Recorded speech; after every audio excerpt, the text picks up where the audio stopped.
Students, आज की class में हम लोग क्लास 11th में बहुत ही इम्पॉर्टेंट टॉपिक जो है सर्कल का, उसका डिस्कशन करने वाले हैं। तो एक्चुअल में हम लोग पहले समझेंगे कि ये सर्कल है क्या। तो ज्योमेट्री में जब भी हम किसी भी फिगर की बात करते हैं 10th 11th 12th में, अब तो हमारे एक बात याद आती है जिसका नाम है लोकस। तो हम लोग पहले समझने वाले हैं बेटा एक्चुअल में लोकस क्या है। जब हम लोगों को लोकस समझ में आ जाएगा तो इस लोकस के अकॉर्डिंग हम लोग समझेंगे इक्वेशन ऑफ सर्कल क्या है। लोकस आप ऐसा समझ सकते हैं, सपोज दैट आप चल रहे हैं, आप मूव कर रहे हैं, तो आपके पैरों के निशान कुछ ना कुछ आपका एक पाथ बन जाएगा। जैसे सपोज दैट आप साइकिल ट्रेवल करके घर से कहीं चल रहे हैं, साइकिल बाइक कार जो भी है, कुछ ना कुछ आप ट्रेवल करके जैसे चल रहे हैं, तो कोई ना कोई एक रास्ता बनता चला जाता है, कोई ना कोई पाथ बनता चला जाता है। तो आपके मूविंग का, आपके मूवमेंट का वो जो है वो लोकस है। सपोज दैट यहाँ पे एक कोई भी इंसेक्ट, मान लो ये एक इंसेक्ट है और ये सपोज दैट इस प्लेन में ऐसे ऐसे मूव कर रहा है, ये जा रहा है, ये जा रहा है, ऐसे करके जा रहा है। समझ में आ रहा है ना? तो ये क्या है, इस इंसेक्ट का लोकस है। बात समझ में आया? ये लोकस क्या है। तो इसको मैथ्स की लैंग्वेज में हम लोग कैसे समझते हैं कि लोकस जो है, locus is the path of moving point. या आप ऐसे समझ सकते हैं, ये भी लिख सकते हैं, which move under the given condition, given mathematical condition या गिवन कंडीशन, कि लोकस किसी भी पॉइंट को मूव तो करेगा, लेकिन मैथमेटिक्स में हम लोगों को जैसे सपोज दैट सर्कल बनाना है, लाइन बनाना है, तो अब ये ऐसे मूव करेगा तो लाइन बनेगा क्या? उसके लिए एक कंडीशन होना चाहिए कि ये पर्टिकुलर इस वे पे अगर मूव करेगा तो एक लाइन बनेगी। जैसे मैंने सपोज दैट कह दिया ये आपका एक इंसेक्ट है और यहाँ पे एक इंसेक्ट है, तो इस इंसेक्ट को शॉर्टेस्ट डिस्टेंस में इस इंसेक्ट तक पहुंचना है। तो सपोज दैट ये जाएगा कैसे, आपका ये ऐसे जाएगा बेटा, तो एक जो ये फॉर्म होगा ये आपको एक लाइन फॉर्म होगा। तो ऐसे करके लोकस, जाने को ये ऐसे भी जा सकता था, लेकिन मैंने कंडीशन क्या कह दिया, मैंने कंडीशन कह दिया कि यहाँ से यहाँ तक की जो डिस्टेंस है वो शॉर्टेस्ट होनी चाहिए। तो शॉर्टेस्ट डिस्टेंस के लिए बेटा इस पॉइंट को यहाँ क्यू तक पहुँचने के लिए इसी पाथ पे जाना होगा। तो इसी पाथ को हम लोग पी से क्यू, मूविंग पॉइंट पी का लोकस बोलेंगे। क्लियर है ना? तो लोकस कुछ नहीं है, locus is the location of path. Locus जो होता है वो पाथ होता है किसी भी मूविंग पॉइंट का। ओके, अब हम लोग समझते हैं एक्चुअल में सर्कल क्या है। तो सर्कल भी लोकस है मूविंग पॉइंट का, लेकिन वो जो मूविंग पॉइंट है उसकी कंडीशन क्या है वो आप लोग पहले समझिए। सपोज दैट ये एक पॉइंट है P, या मैंने इसको O कह दिया, फिक्स्ड पॉइंट। ये आपका एक फिक्स्ड पॉइंट है जो मूव नहीं कर रहा है, ये एक फिक्स्ड पॉइंट है आपका। एक पॉइंट यहाँ पे मैंने ले लिया, सपोज दैट पॉइंट P, जो है आपका वेरिएंट पॉइंट या मूविंग पॉइंट, जो कि फिक्स्ड नहीं है, जो कि मूव कर रहा है। मूव होने की कंडीशन क्या है, ये पॉइंट इस प्लेन पे मूव करे, बट इस फिक्स्ड पॉइंट से जो इसकी डिस्टेंस है, अगर मैंने सपोज दैट इस डिस्टेंस को r बोल दिया, तो ये P से O की जो डिस्टेंस है ये कभी भी चेंज ना हो। कभी भी चेंज होने का मतलब क्या है, ये P सपोज दैट मूव करके अगर यहाँ पर भी आ जाए तो यहाँ से भी P और O की डिस्टेंस जो है बेटा वो R ही होनी चाहिए। इन द सेंस ये P ऐसे ऐसे मूव करता रहेगा, ऐसे ऐसे चलता रहेगा, ऐसे ऐसे चलता रहेगा, और फिर आके यहीं पे ज्वाइन हो जाएगा। तो ये आपका जो पाथ बनेगा, ये आपका पाथ, ये आपका सर्कल कहलाएगा। ये जो पाथ बना है ये सर्कल कहलाएगा। तो सर्कल क्या है, आप डेफिनेशन लिख सकते हैं। Circle is the locus of moving point whose distance from fixed point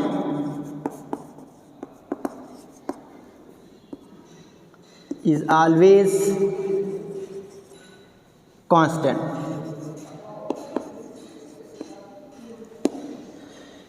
circle क्या है? तो सर्कल किसी भी मूविंग पॉइंट का लोकस है। यहां पे मूविंग पॉइंट आपका क्या था बेटा? P। तो इस पॉइंट P का जो मूव कर रहा है उसका जो भी रास्ता बनेगा, जो भी लोकस बनेगा, उसको हम लोग सर्कल बोलेंगे। अगर इसकी फिक्स्ड पॉइंट से डिस्टेंस ऑलवेज भी कांस्टेंट होना चाहिए। सपोज दैट ये यहाँ पे P मूव करके आया होगा तो ये भी डिस्टेंस बेटा यहाँ पे ये मैंने बनाया है तो ऐसे अजीब लग रहा है कि ये r ग्रेटर ये इस छोटा, बट आप मानिए कि वो कांस्टेंट होगा तभी सर्कल होगा। तो ये सर्कल की डिफिनीशन आपको समझ में आ गई होगी कि एक्चुअल में सर्कल क्या है। तो circle is the collection of those point, उन सारे पॉइंट का कलेक्शन है। Circle is the collection of those point in plane whose distance from a fixed point always be same remain constant।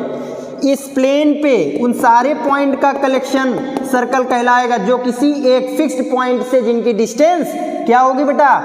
Always remain same, constant होगी। तो इन सारे point का जो collection है वो सर्कल कहलाएगा। इस तरह के सारे पॉइंट का कलेक्शन। आप ऐसे भी बोल सकते हैं कि circle is the collection of those point in plane whose distance from a fixed point always be constant. या आप लोकस के डिफिनीशन से सर्कल ऐसे बोल सकते हैं। चलिए, तो जब हमने ये समझ लिया है तो हमको बेटा लोकस फाइंड आउट करना भी आता है। हम लोग एक्चुअल में करते क्या है, कभी भी लोकस फाइंड आउट करते हैं किसी भी पॉइंट का तो उस पॉइंट को हम लोग h, k कंसीडर कर लेते हैं। h, k कंसीडर कर लेते हैं। इस बार मैं क्या करने वाला हूं, सपोज दैट ये सर्कल है, मैं यहां पे उसकी इक्वेशन लिख रहा हूं। इक्वेशन ऑफ सर्कल मैं फाइंड करना चाहता हूं लोकस ऑफ मूविंग पॉइंट। चलिए मैं ऐसे लिख दे रहा हूं, लोकस ऑफ मूविंग पॉइंट। उस मूविंग पॉइंट का जो सर्कल बना रहा है उसका मैं लोकस फाइंड आउट करना चाहता हूं। लोकस की डिफिनीशन जो है इक्वेशन फाइंड आउट करना चाहता हूं। इक्वेशन का मतलब क्या है? वेरिएबल के बीच में रिलेशन, वेरिएबल्स के बीच में रिलेशन। तो सपोज दैट जो फिक्स्ड पॉइंट है ये, और इस बेटा फिक्स्ड पॉइंट को ही हम लोग बोलते हैं centre of circle. Centre of circle, COC, centre of circle. इस फिक्स्ड पॉइंट से इस मूविंग पॉइंट की जो डिस्टेंस है उसको बोलते हैं radius. Distance between fixed point two moving point is called radius of circle. Radius of circle. और भी बहुत टर्मिनोलॉजी है सर्कल में बेटा, उसका डायमीटर क्या है, कॉर्ड क्या है, जो कि आप लोग ऑलरेडी समझ चुके होंगे, वहां पे मैं नहीं जाऊंगा। क्लियर है? चलिए, तो यहां पे हम लोग समझने वाले हैं कि अगर ये फिक्स्ड पॉइंट है यानी ये सेंटर है, अगर इस बार मैंने फिक्स्ड पॉइंट को h, k कर लिया, ऐसा कुछ नहीं है, आप दूसरा भी ले सकते हैं बट स्टैंडर्ड फॉर्म है इसलिए मैं h, k ले रहा हूं। मूविंग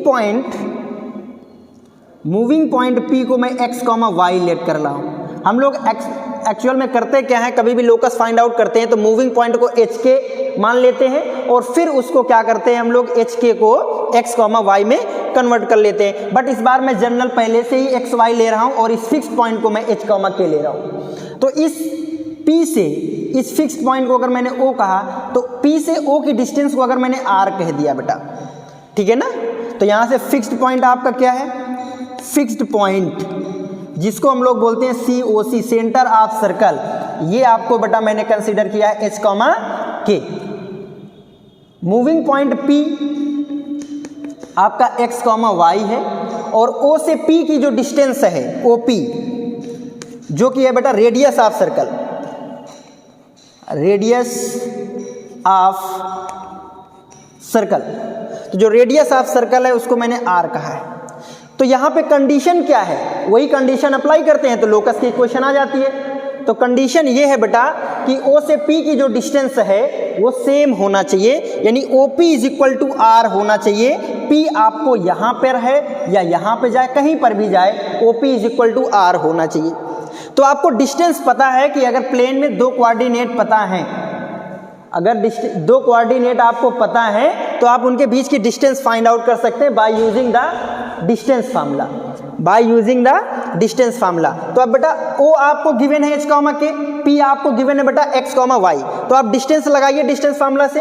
तो डिस्टेंस फार्मूला क्या होता है, square root difference of abscissa का whole of square plus difference of ordinate का होल ऑफ स्क्वायर। तो यहां से बेटा आप लिख सकते हैं x माइनस h का whole of square, x minus h का whole of square plus abscissa ordinate y minus k का whole of square is equal to किसके इक्वल होना चाहिए ओपी बेटा, रेडियस। कैलकुलेट करिए तो आपको लोकस ऑफ सर्कल मिल जाएगा, लोकस ऑफ मूविंग पॉइंट मिलेगा जो इक्वेशन ऑफ सर्कल को रिप्रेजेंट करेगा।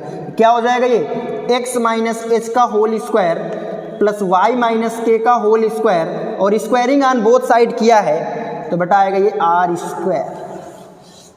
इसी को हम लोग बोलते हैं बेटा स्टैंडर्ड इक्वेशन ऑफ सर्कल।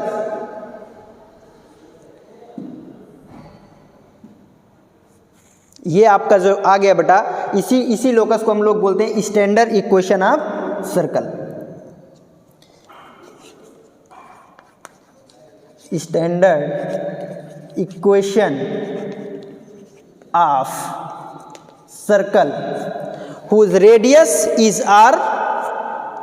इसकी रेडियस क्या है, अगर ऐसे लिखा हो x माइनस एस का whole square plus y minus k का whole square is equal to r square, इसकी जो रेडियस होगी बेटा, रेडियस आपकी r है, और जो इसके सेंटर के कोऑर्डिनेट होंगे वो होंगे h, k। तो आपको equation of circle find out करनी आ चुकी होगी कि हम लोग कैसे स्टैंडर्ड इक्वेशन ऑफ सर्कल लिख सकते हैं। यहां पे किसी को डाउट नहीं होना चाहिए।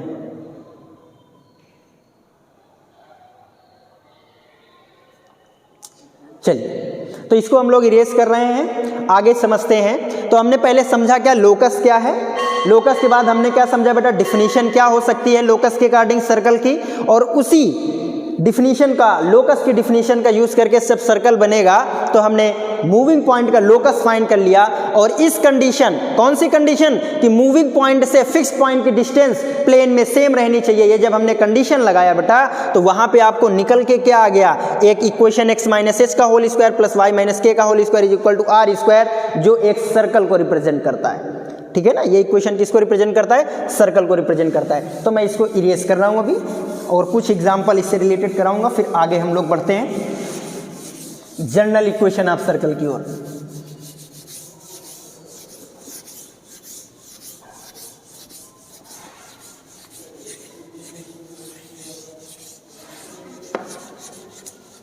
समझ आया सभी को, क्यों? चलिए,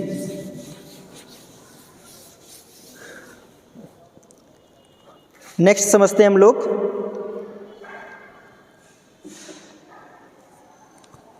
तो हमने यहां पे, मैं फिर से एक बार रिकॉल कर लूं, स्टैंडर्ड इक्वेशन ऑफ सर्कल क्या लिखा मैंने, इक्वेशन ऑफ सर्कल, ये हमने लिखा बेटा x माइनस एच का whole square, y minus k का whole square is equal to r square, जहां पे h और k क्या है बेटा, सेंटर, सेंटर के कोऑर्डिनेट आपको गिवन है h, k, और रेडियस आपको सर्कल की गिवन है r। तो अगर आपको जनरली कभी भी लोकस फाइंड आउट करना है सर्कल का, तो आपको दो चीजें गिवन होनी चाहिए, क्या, सेंटर के कोऑर्डिनेट और उसकी रेडियस। आप इक्वेशन ऑफ सर्कल लिख देंगे, आप इक्वेशन ऑफ सर्कल लिख देंगे। जैसे मैंने कहा, मैंने एग्जांपल दिया, मैंने कहा find the equation of circle, equation of circle with centre at -3,4 and radius is 5 unit. अब हमें क्या करना है, अब बार बार हमें कंडीशन नहीं लगानी लोकस की, हमें तो अब इक्वेशन में यू पुट कर देना है। हमें ऐसा लोकस फाइंड आउट करना है, सर्कल क्या है, लोकस है, तो आप ऐसे भी समझ सकते हैं कि हमें ऐसा लोकस फाइंड आउट करना है जिसकी फिक्स्ड पॉइंट से डिस्टेंस क्या है 5, वही तो रेडियस है, और फिक्स्ड पॉइंट क्या है -3,4। तो सपोज दैट कोई भी आपका ऐसा कोऑर्डिनेट ज्योमेट्री बनेगा जहां पे -3,4 कहीं पे लाई करने वाला है, -3,4 ऐसे कहीं लाई करेगा। ठीक है, चलिए हम उस पर नहीं जाते हैं, कहीं ना कहीं -3, 5 ऐसे लाई कर जाएगा। और आपको इस फिक्स पॉइंट से ऐसा एक मूविंग पॉइंट लेना है जिसकी डिस्टेंस 5 है और वो ऐसे मूव करेगा, जिसकी डिस्टेंस ऑलवेज भी 5 रहेगा। तो उस सर्कल की इक्वेशन फाइंड आउट करना है। तो हमने यही करके तो ये फाइंड आउट किया है। तो हम लोग अब सीधा यहीं पे आया करेंगे कि कभी भी फिक्स्ड पॉइंट यानी सेंटर गिवन है, रेडियस गिवन है, तो इक्वेशन ऑफ सर्कल कैसे लिखेंगे। तो सॉल्यूशन इक्वेशन ऑफ सर्कल क्या होगा बेटा। तो यहां से x माइनस h के प्लेस में क्या दिया है, h, k, यही तो सेंटर होते थे। इस बार यहाँ पे इक्वेशन ऑफ सर्कल के लिए सेंटर क्या गिवन है, सेंटर आपको h, k के प्लेस पे गिवन है बेटा -3, 4। रेडियस क्या गिवन है, तो रेडियस r गिवन है आपको 5 यूनिट। तो इक्वेशन क्या हो जाएगा, तो x माइनस h का स्क्वायर, h के प्लेस में -3 प्लस y माइनस k का स्क्वायर, तो k के प्लेस में क्या है 4 is equal to r square, r के प्लेस में क्या है 5। ये आपका इक्वेशन ऑफ सर्कल हो गया। इसका होल स्क्वायर ब्रेक कर दीजिए। अगर ब्रेक करना है तो आपको जनरल एक इक्वेशन दिखने लगेगी क्वाड्रेटिक के फॉर्म में। अगर आप इसका होल स्क्वायर ब्रेक करके लिखेंगे तो a square plus b square लगाइए यहाँ पे, तो ये क्या आ जाएगा, ये x प्लस 3 है, तो ये आपको आ जाएगा बेटा x स्क्वायर प्लस यहाँ पे 3 है ना बेटा 3, तो 6x प्लस 9, 3 3 जा 9 प्लस यहाँ पे क्या हो जाएगा आपको y माइनस 4 का होल स्क्वायर है, तो y का स्क्वायर माइनस का 8y 2ab से और 16 4 का स्क्वायर और इधर हो जाएगा बेटा आपका 25। और इसको अगर लिखेंगे तो ये आपको आ जाएगा x स्क्वायर, ये आ जाएगा आपको y स्क्वायर, ये लिखिए आप 6x, यहाँ से लिखेंगे आपको माइनस का 8y और ये 16 और 9 25 और 25 कैंसिल आउट हो गया 0। ये आपको एक सर्कल की इक्वेशन ये भी लिखी हुई है। तो अगर ऐसे लिखी है तब भी सर्कल की इक्वेशन है x माइनस h का whole square plus y minus k का whole square is equal to r square. इसको एक्सपेंड करेंगे तो एक और फॉर्म इस टाइप का आएगा जिसको भी हम लोग सर्कल की इक्वेशन बोलेंगे। जहां पे अब हम समझने वाले हैं उसको हम लोग स्टैंडर्ड इक्वेशन ऑफ सर्कल बोलते हैं।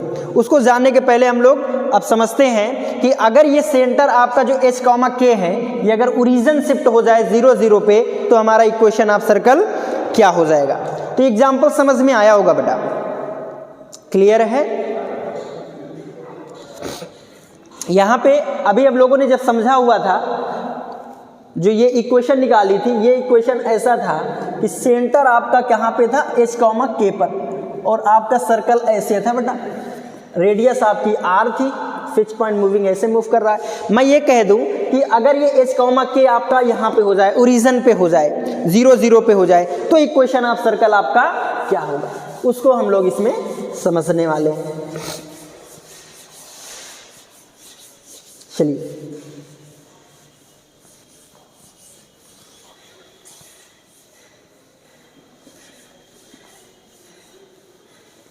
तो ये बहुत ही सिंपल फॉर्म ऑफ सर्कल आप इसको बोल सकते हैं, simple form of circle.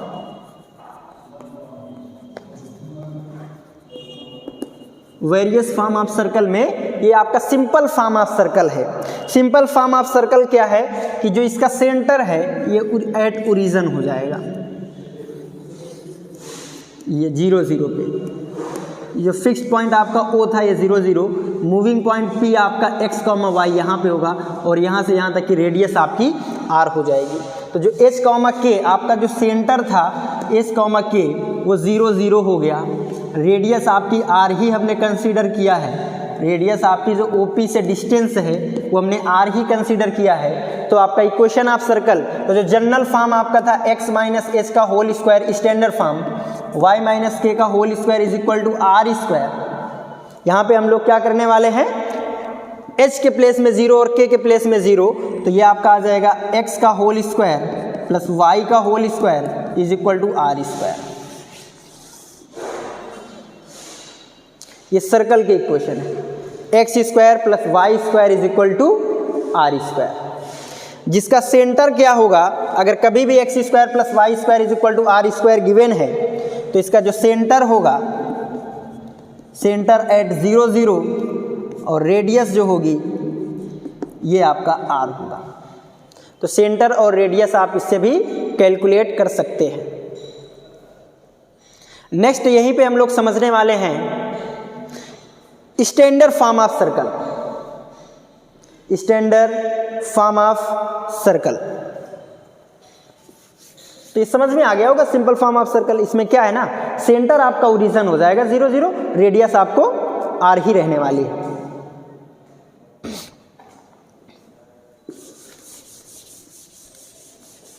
Various form of circle में हम लोग और चलते हैं अभी और लिखते हैं standard form of circle. Standard हो गया था तो जनरल लिखते हैं, general form of circle, general form of circle. और समझते हैं कि ये general form of circle actual में है क्या। जनरल फॉर्म ऑफ सर्कल, तो जैसे हमने स्टैंडर्ड फॉर्म ऑफ सर्कल किया हुआ है, क्या किया है यहाँ पे, x माइनस एच का whole of square, y minus k का whole of square is equal to r square, और एक क्वेश्चन किया और वहाँ पे मैंने क्या किया था, इस स्क्वायर को ब्रेक कर दिया। तो हम लोग यहाँ पर भी अगर स्क्वायर को ब्रेक करें तो बेटा क्या हो जाएगा, एक्स स्क्वायर माइनस का 2hx plus h square plus y square minus 2ky plus k square is equal to r square. अब हम लोग सिंपल से लिखते हैं, तो यहाँ से आ जाएगा आपका x square plus y square minus 2hx minus का 2 माइनस 2hx माइनस का 2ky, और ये आपका यहाँ पे रहेगा एच स्क्वायर, यहाँ से रहेगा के स्क्वायर, और मैं r को भी इधर ले आऊँगा तो minus r square is equal to 0 हो जाएगा। क्लियर है। अब मैं क्या करूँगा, यहाँ पे आपको पता है x वेरिएबल है, y वेरिएबल है, तो यहाँ पे ये जो 2h आया है ये भी कांस्टेंट है, और ये भी पूरा आपका ये जो पार्ट है ये आपका एक कोई ना कोई कांस्टेंट है। तो हम क्या करेंगे, इन कांस्टेंट को कुछ लेट कर ले रहे हैं। तो इस इक्वेशन को मैं लिख रहा हूँ, अब आप समझिए, फिर मैं बताऊँगा वो क्यों मैं लिख रहा हूँ। X square plus y square plus 2gx plus 2fy plus c is equal to 0, मैंने ऐसे लिखा इसको। और यही आपकी जो इक्वेशन है इसी को हम लोग बोलते हैं general equation of circle. General equation of circle, general equation of circle. यहाँ पे किया क्या है मैंने, यहाँ पे मैंने बेटा इस 2h के प्लेस में 2g रखा है। तो अगर ये कंपेयर करें हम इनको, तो आप यहाँ से देख रहे होंगे कि g के प्लेस पे जो g है उसके प्लेस में मैंने रखा है माइनस h को, या ऐसे समझ सकते हैं कि माइनस h के प्लेस पे मैंने रखा है g को, माइनस h के प्लेस में g, माइनस k के प्लेस में f, माइनस के प्लेस में f, और h ये c किसके प्लेस में लिखा है, तो c इज इक्वल टू है h square plus k square minus r square. Clear है। x माइनस एच का whole square plus y minus k का whole square is equal to r square में अगर मैं सेंटर की बात करूं तो सेंटर आपको होता है h कॉमा k, और रेडियस आपका होता है बेटा r। तो वही तो ये भी है। तो अगर यहाँ पे मैं इस सेंटर की बात करूं, सेंटर, तो सेंटर आपका h कॉमा k है, बट h की वैल्यू क्या हो जाएगी यहाँ से, माइनस जी। h की वैल्यू यहाँ से हो जाएगी माइनस जी, और k की वैल्यू हो जाएगी यहाँ से माइनस f। तो g h के प्लेस में मैं लिख सकता हूँ माइनस जी, k के प्लेस में लिख सकता हूँ माइनस f। आपका जो रेडियस है, रेडियस r, रेडियस क्या है r, रेडियस r। तो यहाँ से r की अगर मैं वैल्यू निकालूं तो आर स्क्वायर इधर आएगा, समझिएगा, r square is equal to h square plus k square minus c square. तो r is equal to h के प्लेस में माइनस जी, तो यहाँ से g square plus f square minus c और स्क्वायर रूट, रेडियस पॉजिटिव होगी तो plus minus नहीं, तो रेडियस आपको आ जाएगा g square plus f square minus c. तो इस जनरल इक्वेशन ऑफ जो सर्कल है वो आपको x square plus y square plus 2gx plus 2fy plus c is equal to 0 के फॉर्म में होगा। वहां पे सेंटर की जो बात होगी वो -g - f, कहने का मतलब है half coefficient of x, half coefficient of x and half coefficient of y, क्या निगेटिव लिखा हुआ है यहाँ पे। जो रेडियस है वो इन्हीं जी स्क्वायर एफ स्क्वायर, इन दोनों का स्क्वायर और माइनस सी करेंगे हम लोग। रेडियस जो है g square plus f square minus c, ये आपका पॉजिटिव भी हो सकता है, ये आपका नेगेटिव भी हो सकता है, ये आपका जीरो भी हो सकता है। तो अगर ये नेगेटिव होगा तो रेडियस इमेजिनरी हो जाएगी, अगर ये पॉजिटिव होगा तो रेडियस आपकी रियल होगी, और ये जीरो होगा तो रेडियस आपकी क्या हो जाने वाली है, जीरो हो जाने वाली है। तो इसके अकॉर्डिंग इस ये जो जनरल इक्वेशन ऑफ सर्कल है वो कौन कौन से सर्कल को रिप्रेजेंट करता है, अब हम उसको समझने वाले हैं। तो ये आपको जनरल इक्वेशन ऑफ सर्कल समझ में आ गया होगा। इसको मैं इरेज करता हूं और फिर से थोड़ा सा रिकॉल करने की कोशिश करता हूं। इसको हमने ऐसे ही ब्रेक कर लिया है इससे, और इससे इसको भी बनाया जा सकता है। इसको आप परफेक्ट स्क्वायर बनाइए। परफेक्ट स्क्वायर एक्चुअल में जो सर्कल है ना, circle is the quadratic equation of two variable x and y के, इसमें ये क्वाड्रेटिक इक्वेशन है। सर्कल जो है ये क्वाड्रेटिक इक्वेशन है। सर्कल जो है क्वाड्रेटिक इक्वेशन होता है। क्वाड्रेटिक इक्वेशन हम लोग ax square plus bx plus c is equal to 0 पढ़ के आए हैं। तो यहाँ पे वेरिएबल ऑफ वन वेरिएबल है, अगर 2 वेरिएबल हो जाएगी तो उसकी क्वाड्रेटिक इक्वेशन क्या होगा, उसी में से एक जो इक्वेशन है special case quadratic equation of 2 variable, वो सर्कल रिप्रेजेंट करता है। और वो कौन सा स्पेशल केस है वो हम अभी बताने वाले हैं। चलिए इसको इरेज करें पहले। तो जनरल फॉर्म ऑफ सर्कल आपको समझ में आ गया।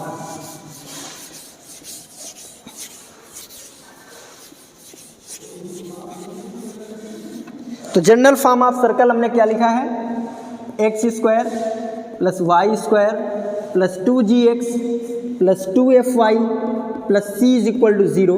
अगर ऐसे कभी भी इक्वेशन लिखा है तो ये सर्कल का इक्वेशन है, ये सर्कल का इक्वेशन है। सेंटर क्या होगा, सेंटर -g - f होगा। रेडियस क्या होगा, तो रेडियस आपको स्क्वायर रूट इसी कर दिए आप g square plus f square minus c. अब इसमें से ये सर्कल के जो पार्ट है वो रेडियस पे डिपेंड है। अगर यहाँ पे समझिए, अगर g square plus f square minus c greater than 0 है तो ये आपको रियल सर्कल रिप्रेजेंट करेगा। ये जो इक्वेशन है, ये इक्वेशन को अगर मैं सी बोल दूँ तो जो इक्वेशन सी है, सी रिप्रेजेंट रियल सर्कल या इक्वेशन ऑफ रियल सर्कल। ये रियल सर्कल की इक्वेशन रिप्रेजेंट करेगा। अगर ये पॉजिटिव हो गया, g square plus f square minus c, अगर लेस देन 0 हो गया तो जो सी है ये रिप्रेजेंट करेगा इमेजिनरी सर्कल। ऐसे मैं लिख दे दूं, सी इमेजिनरी सर्कल।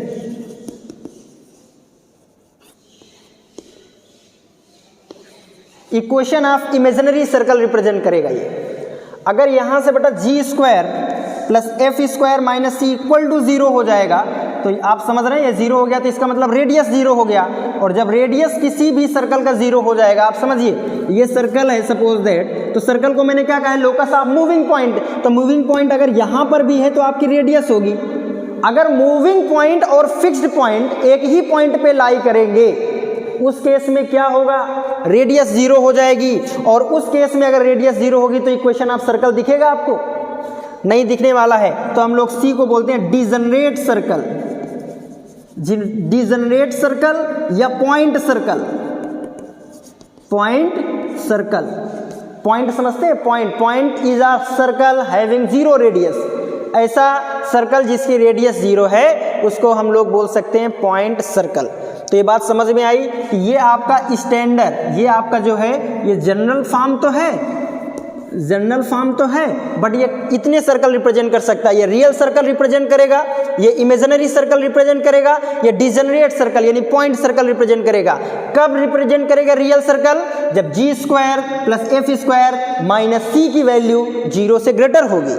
जब g square plus f square minus c 0 से लेस यानी निगेटिव यानी ये इमेजिनरी, तो जब ये इमेजिनरी तो इमेजिनरी सर्कल, जब ये 0 यानी रेडियस 0 तो 0 सर्कल यानी point circle said degenerate circle. तो ये बात भी आपको क्लियर हो गई होगी। चलिए, तो यहाँ पे हम लोग किस जनरल या स्टैंडर्ड किस सर्कल का यूज करें? तो आप किसी का भी यूज कर सकते हैं। देखिए यहाँ पे जो क्वेश्चन है वो किस तरीके से आपको पूछे जाते हैं, मैं थोड़ा सा रिकॉल करूं। इजी वे पे आपसे ऐसे भी पूछ लिया जाता है कभी कभी, find the equation of circle, find the equation of circle.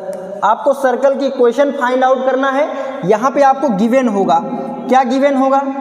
Find करना है इक्वेशन ऑफ सर्कल। गिवन होगा आपको सेंटर और रेडियस। अगर नहीं गिवन होगा तो इनडायरेक्ट वे पे गिवन होगा, आपको निकालना होगा कहीं ना कहीं से।